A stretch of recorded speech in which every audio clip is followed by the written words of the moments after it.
বাংলাদেশের জন্য নয়, সেভেন সিস্টার্সকে বাঁচাতেই মুক্তিযুদ্ধে সহায়তা করেছিল ভারত। চট্টগ্রামের সার্জিস আলম আধিপত্যবাদ রুখে দেওয়ার আহ্বান।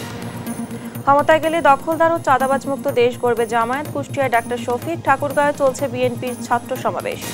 গেল বছরে ৬,৩৫৯ সড়ক দুর্ঘটনায় প্রাণ ৮,৫০০-এর বেশি। বিপজ্জনক হয়ে উঠেছে ঢাকা মাওয়া এক্সপ্রেসওয়ে। শৈত্যপ্রবাহ কেটে গেলেও শীতে কাঁপছে রাজধানী সহ ১৩ জেলা। পঞ্চগড়ে সর্বনিম্ন তাপমাত্রা ৯.৪ ডিগ্রি। বিপাকে নিম্ন আয়ের মানুষ। ঠান্ডা কুয়াশা, সকালবেলা আমরা বাইরে পারি না, হাত পা পোকরা হচ্ছে। আমরা শীতের জন্য উঠতে পারি না, শীতের জন্য জমিনে কাজ করতে পারি না। কক্সবাজার ও কুয়াকাটা সমুদ্র সৈকতে পর্যটকের ঢল। মুখর, রাঙামাটি, খাগড়াছড়ি বিনোদন কেন্দ্রগুলো উচ্ছ্বাস দর্শনার্থীদের। এবং নারায়ণগঞ্জে বিআরটি অফিসে দালাল ছাড়া মেলে না ড্রাইভিং লাইসেন্স। অসাধু কর্মকর্তাদের যোগ সাজসে চলছে নৈরাজ্য। নির্বিকার প্রশাসন। ৮০% মানুষই হচ্ছে যে দালালের মাধ্যমে আসছে, যার কারণে কোনো নিয়ম শৃঙ্খলা তো কিছুই নেই। আমি প্রথমে নিজে চেষ্টা করেছিলাম, তো আমি বাধ্য হয়ে পরে দেখলাম যে দালালের কাছে গেলে আমার এই ধরনের ভোগান্তি নেই। আমন্ত্রণ ২৩ জনপদ সংবাদে দেখছিলেন শিরোনামগুলো। সঙ্গে আছি আমি ডানা ইসলাম। এবার যাচ্ছি বিস্তারিত সংবাদে। বাংলাদেশের মানুষের জন্য নয়, সেভেন সিস্টার্সকে বাঁচাতেই ভারত মুক্তিযুদ্ধে সহায়তা করেছিল বলে মন্তব্য করেছেন জুলাই শহীদ স্মৃতি ফাউন্ডেশনের সাধারণ সম্পাদক সার্জিস আলম। শনিবার চট্টগ্রামে অনুষ্ঠিত হয় ভারতের রাজনৈতিক ও সাংস্কৃতিক আধিপত্যবাদ শীর্ষক গোলটেবিল আলোচনায় অংশ নিয়ে তিনি এমন মন্তব্য করেন। এ সময় ভারতীয় আধিপত্যবাদকে রুখে দেওয়ারও আহ্বান জানান তিনি। সহকর্মী এ কে এম নাজিমের রিপোর্ট জানাচ্ছেন আপন অপু। শনিবার চট্টগ্রামে অনুষ্ঠিত হয় ভারতের রাজনৈতিক ও সাংস্কৃতিক আধিপত্যবাদ শীর্ষক গোলটেবিল আলোচনা। ইসলামী আন্দোলন আয়োজিত এই আলোচনায় অংশ নেন জুলাই শহীদ স্মৃতি ফাউন্ডেশনের সাধারণ সম্পাদক সার্জিস আলম। তিনি বলেন, বাংলাদেশের মানুষের জন্য নয়, সেভেন সিস্টার্সকে বাঁচাতেই ভারত মুক্তিযুদ্ধে সহায়তা করেছিল। যে সবচেয়ে বড় অন্তর্নিহিত ইচ্ছা, সেই ইচ্ছার বহিঃপ্রকাশ 1971 সালে ভারত করেছে। শুধুমাত্র বাংলাদেশের মানুষের জন্য নয়, বরং নিজের সেভেন সিস্টার্সকে সেভ করার জন্য কিভাবে ভারত এই মুক্তিযুদ্ধে অংশগ্রহণ করেছে। শেখ হাসিনাকে আশ্রয় দিয়ে ভারত ভুল করেছে বলেও মন্তব্য করেন সার্জিস। তিনি বলেন, আওয়ামী লীগের মাধ্যমে ভারত দীর্ঘদিন এদেশের উপর ক্ষমতা প্রয়োগ করেছে।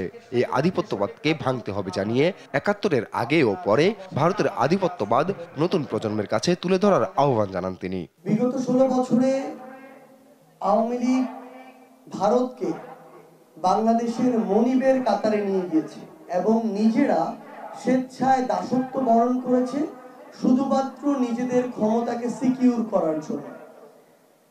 তাদের কাছে দেশ, দেশের মানুষ, দেশের সার্বভৌমত্বের চেয়ে ক্ষমতার মূল্যটা বেশি ছিল। যে কোনো মূল্যে তারা ক্ষমতায় থাকতে চেয়েছিল। এ সময় আইনজীবী আলিফ হত্যাকাণ্ড প্রসঙ্গে সার্জিস বলেন, এই হত্যাকাণ্ড স্বৈরাচারের পরিকল্পিত ছিল। চট্টগ্রামের মানুষ ঐক্যবদ্ধভাবে ষড়যন্ত্রকে রুখে দিয়েছে। নিউজ ডেস্ক, দেশ টিভি। ক্ষমতায় গেলে চাঁদাবাজ ও দখলবাজ মুক্ত বাংলাদেশ গড়ার অঙ্গীকার ব্যক্ত করেছেন জামায়াত ইসলামীর আমির ডাক্তার শফিকুর রহমান। শনিবার কুষ্টিয়া জামায়াতের কর্মী সম্মেলনে তিনি এ কথা বলেন। চেতনার কথা বলে বলে সম্পদ লুণ্ঠন করেছে, গণহত্যা করা হয়েছে, উন্নয়ন প্রকল্পের নামে লুটপাট করে আওয়ামী লীগ দেশকে ফোকলা বানিয়েছে বলেও মন্তব্য করেন জামায়াত আমির। ইরফান রানার ক্যামেরায় নাহিদ হাসান তিতাসের রিপোর্ট। দেড় যুগ পর কুষ্টিয়ায় জামাতে ইসলামীর কর্মী সম্মেলনে ঢল নামে নেতাকর্মীদের। সম্মেলন শুরুর আগেই নেতাকর্মীদের উপস্থিতিতে কানায় কানায় পূর্ণ হয়ে যায় সম্মেলনস্থল। প্রকাশ্যে এমন সভায় যোগ দিয়ে উচ্ছ্বাসিত নেতাকর্মীরা। বাংলাদেশ জামাত ইসলামের চিন্তা চেতনা এদেশের মানুষ যেন সুখে শান্তিতে বসবাস করতে পারে, জুলুম নির্যাতন থেকে মুক্তি পায়। লক্ষ জনতার উপস্থিতি প্রমাণ করেছে জামাতের নেতৃত্বের প্রতি জনগণ আস্থাশীল। আমরা জনগণের এই আস্থাকে বুকে ধারণ করে আগামী দিনে একটি সুন্দর সমাজ এবং রাষ্ট্র গঠনে এগিয়ে যাচ্ছি। শনিবার কুষ্টিয়া সরকারি কলেজ মাঠে বেলা 11:30টার দিকে সম্মেলন মঞ্চে ওঠেন জামাতের আমির ডক্টর শফিকুর রহমান। বক্তব্যে তিনি বলেন, শেখ হাসিনা সরকার ও তার আত্মীয় স্বজন মিলে দেশের অর্থনীতিকে ধ্বংস করেছে, উন্নয়ন প্রকল্পের নামে লুটপাট করে ফোকলা বানিয়েছে দেশকে। তাদের এই গত 15.5 বছরের আমলে যার হিসাব বের হয়ে আসছে 26 লক্ষ কোটি টাকা, যা বাংলাদেশের বার্ষিক বাজেটের প্রায় 5 গুণ। দেশের সম্পদ শুধু বিদেশে যা পাচার করেছেন, আর দেশে যেখানেই তাদের হাড়িতে হাত ঢুকছে সেখানেই টাকার খনি। এই টাকা এরা পেল কোথায়? আপনাদের একেবারেই নিকটে রূপপুর পারমাণবিক কেন্দ্র। এখান থেকে মালিকের পরিবার শুধু একটা প্রকল্প থেকে ৫৭,০০০ কোটি টাকা চুরি করেছে।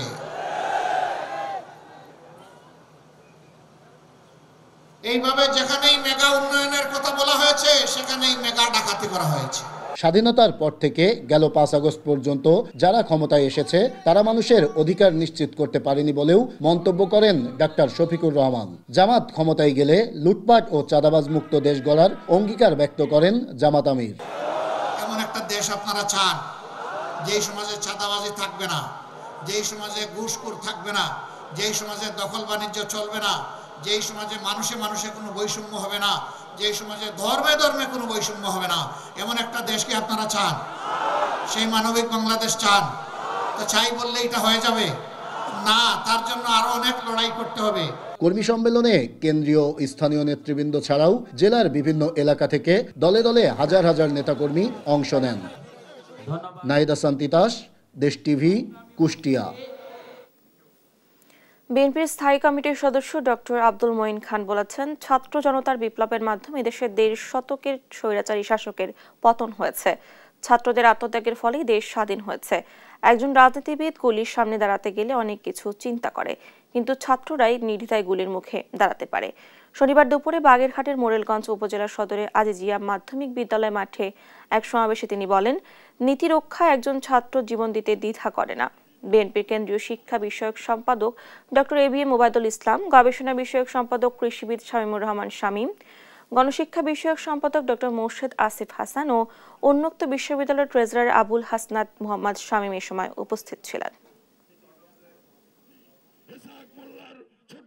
সেই ছাত্র জনতার বিপ্লবের কারণে এদেশের দীর্ঘ ১.৫ দশকের স্বৈরাচারী শাসন তার পতন হয়েছে।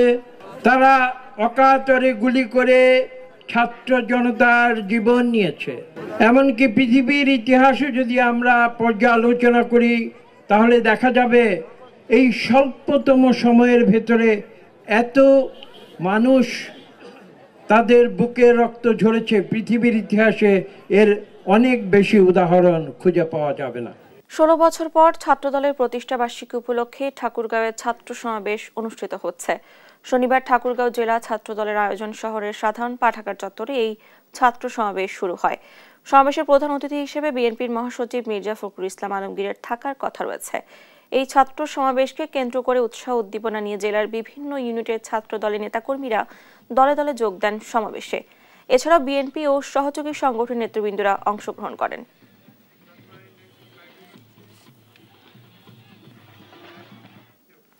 ছাত্রদলের প্রতিষ্ঠা বার্ষিকী উপলক্ষে ঠাকুরগাঁওয়ে চলছে ছাত্র সমাবেশ।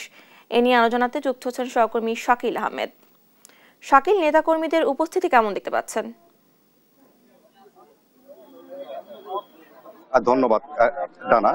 একটু বলতে চাই যে দীর্ঘ ১৬ বছর পর ঠাকুরগাঁও জেলা ছাত্র দলের আয়োজনে ঠাকুরগাঁও সাধারণ পাঠাগার চত্বরে ছাত্র সমাবেশের আয়োজন করা হয়েছে। মূলত এই ছাত্র সমাবেশটি আয়োজন করা হয়েছে একটি কারণে, যে ছাত্র দলের জন্মদিন উপলক্ষে ছাত্রদল সহ অন্যান্য সংগঠনগুলোকে সুসংগঠিত করার জন্য এই ছাত্র সমাবেশের আয়োজন করা হয়েছে। এবং আজকের এই অনুষ্ঠানে মূল অতিথি হিসেবে থাকবেন বিএনপির মহাসচিব মির্জা ফখরুল ইসলাম আলমগীর। এবং আমরা লক্ষ্য করেছি যে এই ছাত্র সমাবেশ উপলক্ষে এখানকার ঠাকুরগাঁও জেলা ছাত্রদল সহ ইউনিয়ন উপজেলা সহ বিভিন্ন জায়গা থেকে নেতাকর্মীরা দলে দলে এই ছাত্র সমাবেশ স্থলে এসে যোগদান করছেন। একটু আগেই যে এখান থেকে একটি বর্ণাঢ্য র্যালি শহরের বিভিন্ন সড়ক ঘোরার জন্য রওনা দিয়েছেন। এবং আমার সাথে রয়েছেন ঠাকুরগাঁও সদর উপজেলা ছাত্র দলের সভাপতি সাজু। একটু জানবো যে আজকের এই যে ছাত্র সমাবেশ, এই ছাত্র সমাবেশ করার মূল কারণ কি এবং এখান থেকে আপনাদের বার্তাটি কি থাকবে? আপনারা সকলে জানেন, দীর্ঘ ১৬ বছর পরে ঠাকুরগাঁয়ে বিশাল আকারের ছাত্র সমাবেশ অনুষ্ঠিত হচ্ছে। এই ছাত্র সমাবেশ থেকে আমরা নতুন ঠাকুরগাঁয়ের একটা বার্তা দিব, ঠাকুরগাঁকে নতুন ভাবে রিপ্রেজেন্ট করব। তার নেতৃত্ব দেবে বাংলাদেশ জাতীয় ছাত্র দল। সারা জেলার ছাত্রদলের নেতাকর্মীদের এবং সাধারণ ছাত্রদের এখানে আনার উদ্দেশ্য ছাত্রদলের জেলা ছাত্রদলের পক্ষে বার্তা দেওয়া, নতুন একটা ঠাকুরগাঁ আমরা কিভাবে তৈরি করব। এই ঠাকুরগাঁয়ের শিক্ষা প্রতিষ্ঠানের যে পরিবেশ, সুষ্ঠু পরিবেশ নিশ্চিত করব। এই শিক্ষা প্রতিষ্ঠানগুলোতে শিক্ষার মান উন্নয়নে ছাত্রদলের কি ভূমিকা থাকবে তা আমরা তুলে ধরব। তারেক রহমান এবং আমাদের মহাসচিব মির্জা ফখরুল ইসলাম আলমগীর স্যারের যে নতুন বার্তা, নতুন বাংলাদেশের বার্তা, এই বার্তা আজকে ঠাকুরগাঁর এই ছাত্র সমাবেশ থেকে তুলে ধরা হবে। ধন্যবাদ। ডানা, আপনি যেমন শুনছিলেন যে তিনি যেমনটি জানাচ্ছিলেন যে ছাত্র সংগঠনকে সুসংগঠিত এবং শিক্ষা মানে কলেজ শিক্ষা প্রতিষ্ঠানগুলোতে ছাত্র সংগঠনকে ঢেলে সাজানোর জন্য এবং তারা নানা ধরনের উদ্যোগ গ্রহণ করেছেন। এবং কিছুক্ষণ পরে এখানে আলোচনার সভাটি শুরু হবে। এখানে বিএনপির মহাসচিব থাকবেন এবং আরো বিএনপির অনেক নেতাকর্মী এখানে উপস্থিত থেকে তাদের বক্তব্য দিবেন। এই ছিল ঠাকুরগাঁও ছাত্র সমাবেশ থেকে সর্বশেষ তথ্য। শাকিল, ধন্যবাদ আপনাকে। ঠাকুরগাঁও থেকে যুক্ত ছিলেন আমাদের সহকর্মী। গেল বছর সড়ক, রেল ও নৌপথে দুর্ঘটনায় প্রাণ গেছে ৯,২৩৭ জনের। সেই সঙ্গে আহতের সংখ্যা ১৩,১৯০ জন। শনিবার সকালে ডিআরইউতে এক সংবাদ সম্মেলনে এ তথ্য তুলে ধরে যাত্রী কল্যাণ সমিতি। এ সময় সড়ক নিরাপত্তা আইন প্রণয়ন সহ ১৩টি সুপারিশ দেয় সংগঠনটি। মাহির সাজিদের প্রতিবেদন। ২০২৪ সালের সড়ক দুর্ঘটনার চিত্র শনিবার তুলে ধরেন বাংলাদেশ যাত্রী কল্যাণ সমিতি। সরকার আমলে নেওয়া প্রয়োজন। সমিতির মহাসচিব মোজাম্মেল হক চৌধুরী জানান, ২৪-এ সড়কে ঘটে ৬,৩৫৯টি দুর্ঘটনা। এ সময় দুর্ঘটনায় প্রাণ গেছে ৮,৫৪৩ জনের। সে সঙ্গে আহত হন ১২,৬০৮ জন। এর মধ্যে রেলপথে ৪৯৭টি দুর্ঘটনায় ৫১২ জন নিহত আর আহত হন ৩১৫ জন। নৌপথে ১১৮টি দুর্ঘটনায় ১৮২ জন নিহত, আহত ২৬৭ জন এবং নিখোঁজ তালিকায় ১৫৫ জন। এছাড়া ২,৩২৯টি মোটরসাইকেল দুর্ঘটনায় নিহত হন ২,৫৭০ জন, যেখানে আহতের সংখ্যা ৩,১৫১ জন। ঢাকা, চট্টগ্রাম, খুলনা, কুমিল্লা সহ বিভিন্ন হাসপাতালে দেখে আমরা মাত্র 7টি হাসপাতালে সড়ক দুর্ঘটনায় ইমার্জেন্সিতে জরুরি বিভাগে ভর্তি রোগীর সংখ্যা পেয়েছে ৫৩,০০০। আর বিআরটি এর ওই বছর বিআরটি এর হিসাবে দেখা গেছে সড়ক দুর্ঘটনায় আহত মাত্র ৭,০০০। যে প্রতিষ্ঠানগুলো সড়ক দুর্ঘটনা নিয়ন্ত্রণের দায়িত্বরত, তারা যখন দায়িত্ব অবহেলা করেন, তারা যখন দায়িত্ব পালনে গাফেলতি করেন, তখন কিন্তু এই ধরনের ঘটনা বৃদ্ধিতে আরো উৎসাহিত হয় বলে আমরা মনে করি। যাত্রী কল্যাণ সমিতি মহাসচিব আরও বলেন, সরকার বদল হলেও পরিবহনের কাঠামোগত কোনো পরিবর্তন আসেনি। এ সময় দুর্ঘটনা কমাতে দ্রুত সড়ক নিরাপত্তা আইন প্রণয়ন সহ ১৩টি সুপারিশ দেয় সড়ক দুর্ঘটনা নিয়ে কাজ করা এই সংগঠনটি। ইরাক, আফগানিস্তানে ভয়াবহ যুদ্ধে যে পরিমাণ প্রাণহানি হয়েছে, অথবা চলমান ইসরায়েলি আগ্রাসনে ফিলিস্তিনের গাজায় নির্বিচারে বোমা হামলায় ভয়াবহ যুদ্ধে যে পরিমাণ প্রাণহানি হয়েছে, আমাদের সড়কে প্রাণহানি তার কাছাকাছি। সড়কে দুর্ঘটনার কারণ হিসেবে বেপরোয়া গতি, বিপজ্জনক ওভারটেকিং সহ মোট ২২টি কারণ তুলে ধরে বাংলাদেশ যাত্রী কল্যাণ সমিতি। মাহির সাজিদ মালিক, দেশ টিভি, ঢাকা। ঘন কুয়াশায় ঢাকা মাওয়া এক্সপ্রেসওয়েতে প্রতিদিনই ঘটছে দুর্ঘটনা, বাড়ছে প্রাণহানি। শঙ্কা নিয়ে যাতায়াত করছেন যাত্রীরা। ঘন কুয়াশার পাশাপাশি যানবাহনের বেপরোয়া গতিকে দুর্ঘটনার কারণ হিসেবে দেখছেন ফায়ার সার্ভিস। দুর্ঘটনা এড়াতে চালকদের সচেতন হওয়ার পরামর্শ তাদের। সহকর্মী সুমিত সরকার সুমনের রিপোর্ট, জানাচ্ছেন তারেক মাহমুদ সুজন। ঘন কুয়াশায় বিপজ্জনক হয়ে উঠেছে ঢাকা মাওয়া এক্সপ্রেসওয়ে।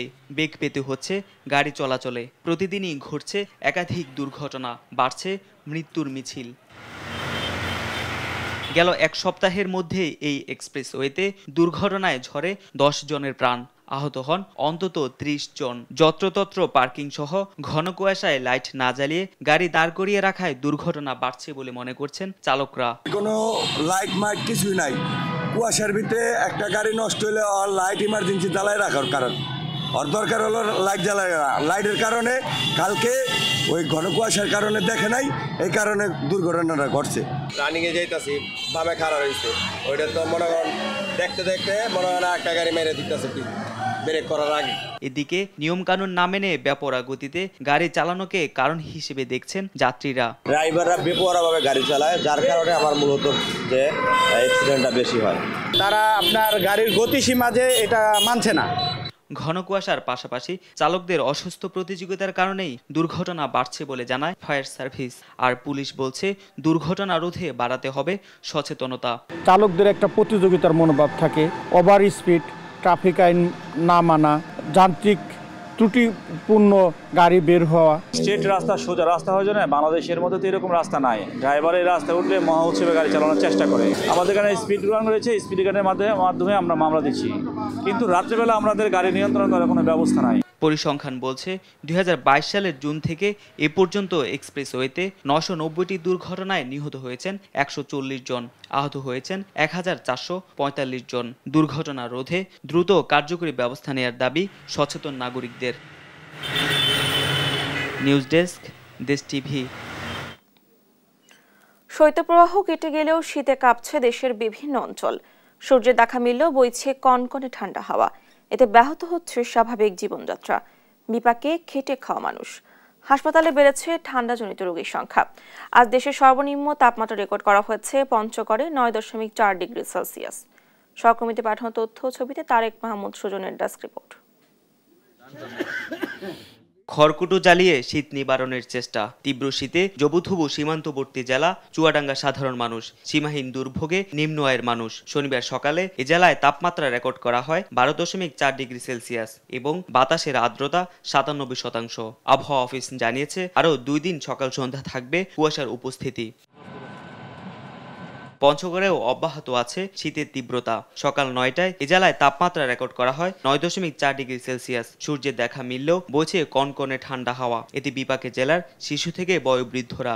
প্রথম থেকেই শীতটা প্রবল, শীত এবং হিমেল হাওয়া। এই হিমেল হাওয়ার কারণে আমাদের এদিকে অনেক বেশি ঠান্ডা পড়ে গেছে। খুব ঠান্ডা, কুয়াশা, সকালবেলা আমরা বাইরে পারি না, হাত পা কোঁকড়া হচ্ছে। মাগুরায়ও পৌষের শেষের দিকে ঝেঁকে বসেছে তীব্র শীত। উত্তরের হিমেল হাওয়ায় শহর থেকে গ্রামে শীতের প্রকোপে সাধারণ মানুষের জীবনে নেমে এসেছে স্থবিরতা। সেই সঙ্গে বড় ধানের বীজতলায় ক্ষতিগ্রস্ত হওয়ার সম্ভাবনা দেখা দিয়েছে। ঠান্ডাজনিত রোগে সদর হাসপাতাল সহ বিভিন্ন হাসপাতালে বেড়েছে শিশু ও বয়স্ক রোগীর সংখ্যা। শীতে এই ঠান্ডার মধ্যে আমাদের জীবনে অনেক রকম প্রবলেম দেখা দিচ্ছে।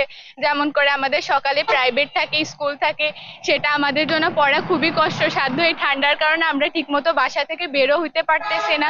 4 দিন ধরে কোনো মানুষজন নাই রোডে ঘাটে।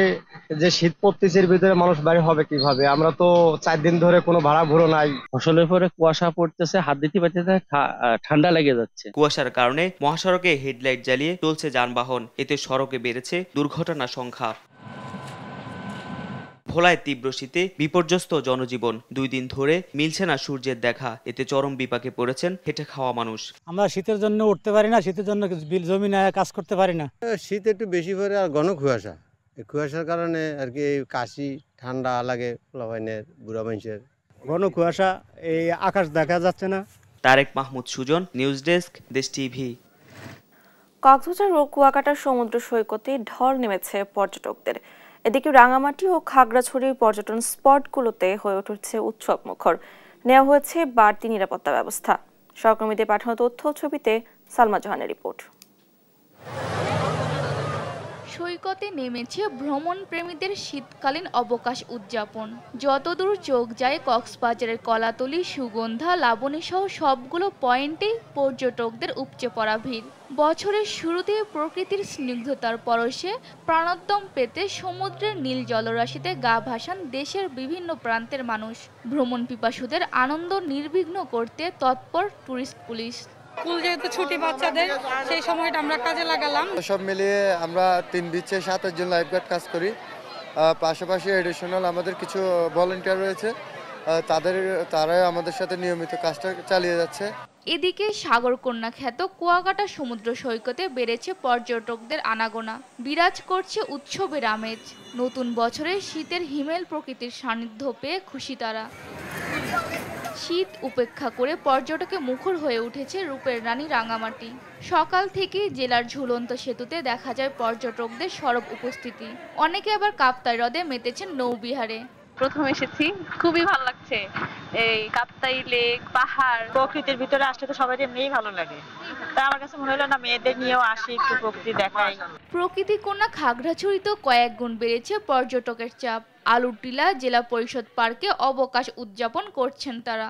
সেই সঙ্গে রিছাং ঝর্ণায় গা ভিজিয়ে আত্মিক প্রশান্তি নিচ্ছেন নানা বয়সী পর্যটক।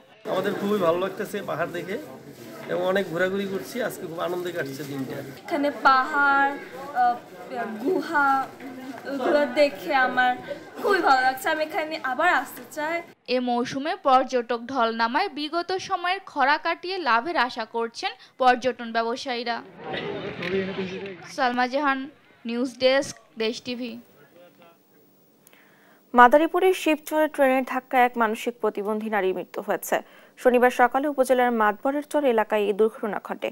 নিহত নূরজাহান বেগম দত্তপাড়া ইউনিয়নের বাচামারা শিকদার কান্দি এলাকার ভুলু শিকদারের স্ত্রী।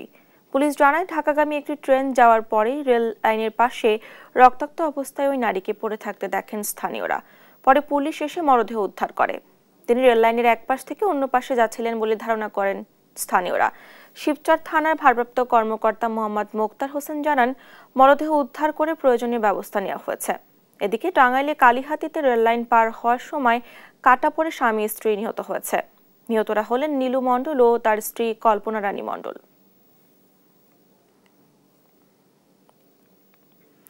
নওগাঁয় একটি সরকারি প্রাথমিক বিদ্যালয়ে বিনামূল্যে নতুন বই বিতরণের টাকা নেওয়ার অভিযোগ উঠেছে। যারা টাকা দিতে পারেনি তাদের দেয়া হয়নি বই। এ নিয়ে ক্ষোভ জানান শিক্ষার্থী ও অভিভাবকরা। আর ব্যবস্থা নেওয়ার আশ্বাস দিয়েছেন শিক্ষা কর্মকর্তা। নওগাঁ থেকে সহকর্মী কাজী কামাল হোসেনের প্রতিবেদন, জানাচ্ছেন টুম্পা আফরোজ। নওগাঁর বদলগাছি উপজেলার বিষ্ণুপুর সরকারি প্রাথমিক বিদ্যালয়ে শিক্ষার্থী রয়েছেন 138 জন, যাদের বেশিরভাগই ক্ষুদ্র নৃগোষ্ঠী সম্প্রদায়ের। অভিযোগ উঠেছে, বিদ্যালয় কর্তৃপক্ষ বছরের প্রথম দিনেই বই বিতরণের জন্য শিক্ষার্থীদের কাছ থেকে 200 টাকা করে নিচ্ছে। বিদ্যালয়ে গিয়ে যারা টাকা দিতে পারেনি তাদের বই ছাড়াই ফিরতে হয়েছে। আবার নতুন বই পাওয়ার আশায় বাধ্য হয়ে টাকা দিয়েছেন অনেক শিক্ষার্থী। এই নিয়ে শিক্ষার্থীদের অভিভাবক ও এলাকায় চলছে আলোচনা সমালোচনা।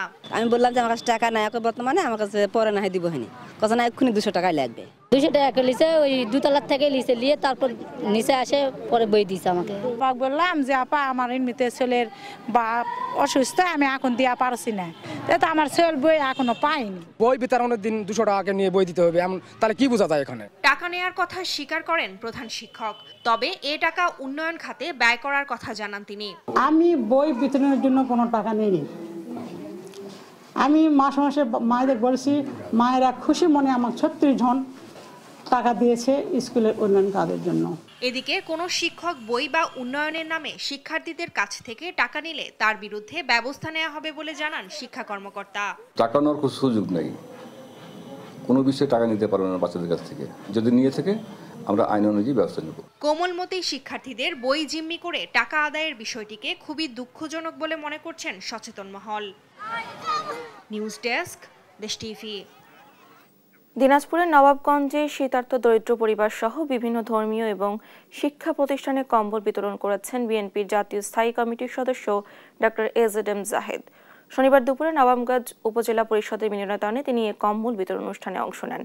বিএনপির ভারপ্রাপ্ত চেয়ারম্যান তারেক রহমানের নির্দেশে মাদ্রাসা, মসজিদ, মন্দির, গির্জা ও শিক্ষা প্রতিষ্ঠান সহ অনগ্রসর শীতার্ত পরিবারের হাতে 2000 পিস কম্বল তুলে দেন তিনি।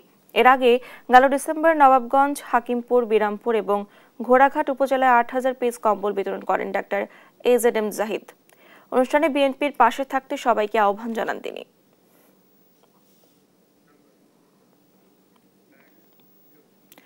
নারায়ণগঞ্জে বিআরটিএ কার্যালয়ে পদে পদে হয়রানি, দালাল ছাড়া হয় না ড্রাইভিং লাইসেন্স। কিছু অসাধু কর্মকর্তা কর্মচারীর যোগ সাজস্যে দালালের দৌরাত্ম্য চলছে বছরের পর বছর। নির্বিকার প্রশাসন ও আইন শৃঙ্খলা বাহিনী বাধ্য হয়ে অবৈধ পথে হাঁটছেন সেবরাগ্রহীতা। সহকর্মী বিল্লাল হোসেনের পাঠানো তথ্য ছবিতে অঙ্কন চৌধুরীর রিপোর্ট। নারায়ণগঞ্জ জেলা প্রশাসকের কার্যালয়ের বিপরীত পাশে বিআরটিএর কার্যালয়। এখানে পুরো জেলার মানুষ তাদের ড্রাইভিং লাইসেন্স সহ গাড়ি নিবন্ধন করে থাকেন, এজন্য দিতে হয় পরীক্ষাও। তবে সবই লোক দেখানো মাত্র, কারণ দালাল ছাড়া ড্রাইভিং লাইসেন্স করতে গেলে পড়তে হয় বিড়ম্বনায়। আবেদন থেকে শুরু করে লাইসেন্স পাওয়া পর্যন্ত হয়রানিতে পড়তে হয় আবেদনকারীদের, সময় মতো মেলে না লাইসেন্স। তাই বাধ্য হয়ে সাধারণ মানুষ অবৈধ পথে হাঁটছেন। এমনকি গাড়ি চালানোর পরীক্ষা ও ডোপ টেস্টেও নেওয়া হচ্ছে অতিরিক্ত টাকা। অভিযোগ রয়েছে কিছু অসাধু কর্মকর্তা কর্মচারীদের যোগসাজশে দালালের এমন দৌরত্ব চলছে বছরের পর বছর।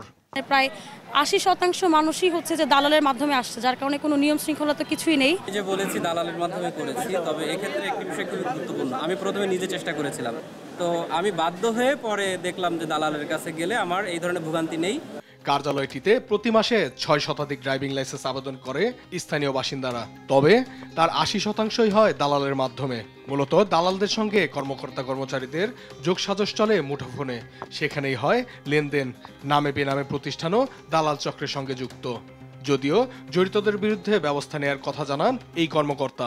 আমার অফিসের কেউ কোনো দালালের সাথে জড়িত নাই আমি জানি, এবং যদি জড়িত পাওয়া যায় বা প্রমাণ সাপেক্ষে বের হয় অবশ্যই তার বিরুদ্ধে আইনের ব্যবস্থা নেওয়া হবে। আমি আমার সদর কার্যালয়ে তার বিরুদ্ধে লিখব যে ইনি জড়িত আছেন। আর জেলা প্রশাসক বলেন, দালাল কর্মচারী আর্থিক লেনদেনের বিষয়ে তদন্ত করে ব্যবস্থা নেওয়া হবে। আমার কাছে এসে কেউ অভিযোগও করে নাই, আচ্ছা আমি দেখবো তারপর আমি এটা নিয়ে যদি এরকম হয় তাহলে কঠোর ব্যবস্থা নিব, এটা লিখবেন যে কঠোর ব্যবস্থা নিবে। আবেদনকারীদের হয়রানি বন্ধ সহ সব দালাল চক্রের বিরুদ্ধে দ্রুত কার্যকর ব্যবস্থা দেখতে চান নারায়ণগঞ্জবাসী। নিউজ ডেস্ক, দেশ টিভি। নারায়ণগঞ্জের ২৫০০-এ ডাকাত সন্দেহে গ্রামবাসীর গণপিটুনিতে নিহত হয়েছেন একজন। শুক্রবার দিবাগত রাত ১টার দিকে উপজেলার মাহমুদপুর ইউনিয়নের জোকারদিয়া গ্রামে এ ঘটনা ঘটে। পুলিশ জানায়, রাত ১টার দিকে জোকারদিয়া গ্রামের একটি বাড়িতে ডাকাতির প্রস্তুতিকালে গ্রামবাসী টের পেয়ে ডাকাত দলকে ধাওয়া দেয়। এ সময় গ্রামের মসজিদের মাইকে ঘোষণা দেওয়া হলে গ্রামবাসী ছুটে গিয়ে মুকুলকে আটকের পর গণপিটুনি দিলে সে ঘটনাস্থলেই মারা যান। খবর পেয়ে নিহতের স্বজনরা গিয়ে মুকুলের মরদেহ শনাক্ত করেন। মুকুলের বিরুদ্ধে ডাকাতি ও বিস্ফোরক আইনে ৫টি মামলা রয়েছে বলে জানায় ২৫০০ থানার ওসি এনায়েত হোসেন। চাঁপাইনবাবগঞ্জে শুরু হয়েছে ২ দিনব্যাপী লোকনাট্য সমারোহ। এ নিয়ে আলোচনাতে যুক্ত হচ্ছেন সহকর্মী তারেক রহমান। তারেক, ২ দিনব্যাপী এই আয়োজনে কি কি থাকছে জানাবেন?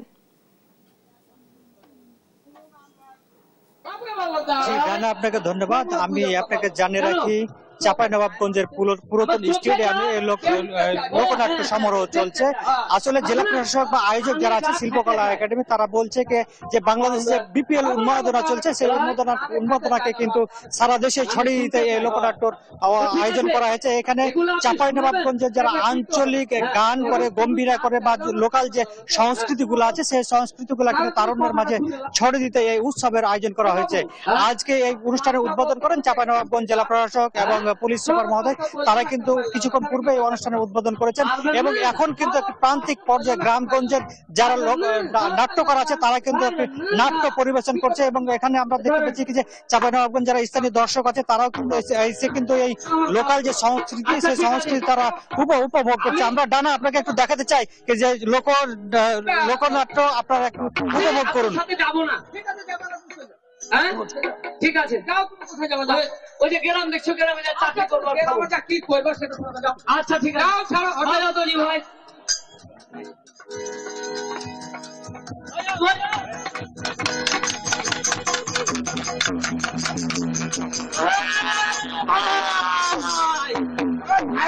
ভাই চোদ্দ বস্তু গেল রে ভাই।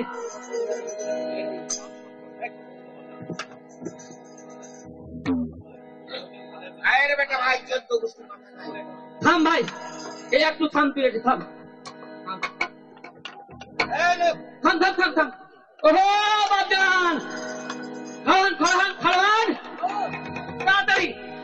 মাথায় হাত দেন তো, মাথায় হাত দেন। হ্যাঁ আপনারই, দেখেন তো থামেন, আমার তা আছে দেখেন। হ্যাঁ ও আমি ওই গ্রামে যা বলেছি ভাই, তখন বলছে কি জানে ভাইয়ের বেটা ভাই তোর 14 কথা এটা লুকটা বলা দিলে আমার মাথা খাই নেবে। হ্যাঁ বলে দিলে মাথা খাই। বসেন এখানে বসেন। আর করবো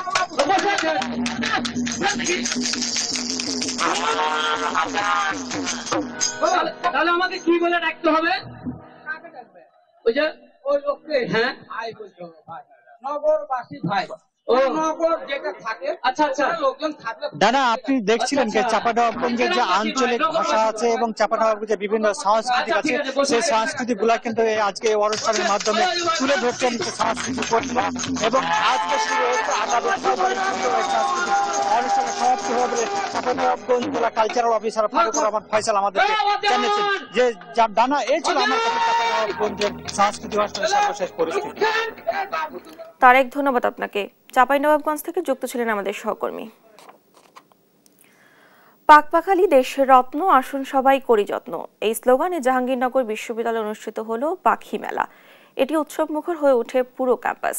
বিশ্ববিদ্যালয়ের শিক্ষার্থী ছাড়াও দেশের বিভিন্ন স্থান থেকে পাখি প্রেমীরা ছুটে আসেন এই মেলায়। দেওয়ানি মনের রিপোর্ট। জাহাঙ্গীরনগর বিশ্ববিদ্যালয়ের প্রাণীবিদ্যা বিভাগের উদ্যোগে প্রতি বছরের ন্যায় এবছরও আয়োজন করা হয় পাখি মেলার। মেলায় ছিল আন্তঃবিশ্ববিদ্যালয় পাখি দেখা প্রতিযোগিতা, পাখি বিষয়ক আলোকচিত্র প্রদর্শনী, পাপেট শো এবং আন্তঃবিশ্ববিদ্যালয় পাখি চেনা ও পাখি বিষয়ক কুইজ প্রতিযোগিতা।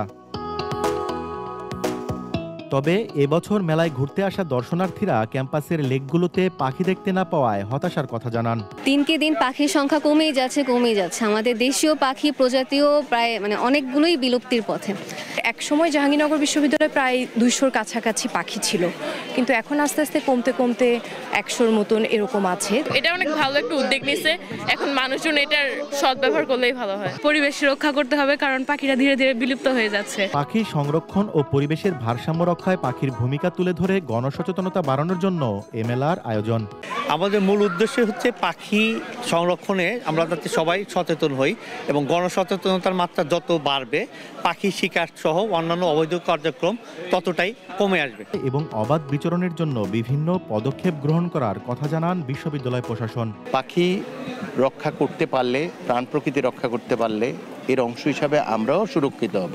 এবার পাখি সংরক্ষণে অবদান রাখায় রাশেদুল করিম রাফান, শুভঙ্কর বিশ্বাস ও সাইদ হোসাইনকে বিগ বার্ড বাংলাদেশ অ্যাওয়ার্ড প্রদান করা হয়। আর সায়েন্টিফিক পাবলিকেশন অ্যাওয়ার্ড লাভ করেন আফসানা ইমরোজ এবং তার গবেষণা দল। দেওয়ানি মন, দেশ টিভি, সাভার। 33 বছর পেরিয়ে 34 বছরে পদার্পণ করল বাংলাদেশের ফ্যামিলি শপিং এর সর্ববৃহৎ ব্র্যান্ড টপ 10 গ্রুপ। 1 জানুয়ারি 2025 তারিখ বুধবার কেক কেটে জাঁকজমকপূর্ণ আয়োজনের মধ্য দিয়ে প্রতিষ্ঠাবার্ষিকী উদযাপন করা হয়। অনুষ্ঠানে উপস্থিত ছিলেন প্রতিষ্ঠানটির প্রধান পরিচালন কর্মকর্তা মোহাম্মদ শফিকুল ইসলাম এবং অন্যান্য ঊর্ধ্বতন কর্মকর্তাগণ। আলহাজ মোহাম্মদ সৈয়দ হোসেনের হাত ধরে 1992 সালে ছোট পরিসরে যাত্রা শুরু করে টপ 10। মানসম্মত প্রোডাক্ট ও ক্রেতাদের আস্থায় প্রতিষ্ঠানটি এখন গ্রুপ অফ কোম্পানিতে পরিণত হয়েছে। বর্তমানে প্রতিষ্ঠানটির রাজধানী সহ দেশের বিভিন্ন জেলায় 46টি আউটলেট রয়েছে।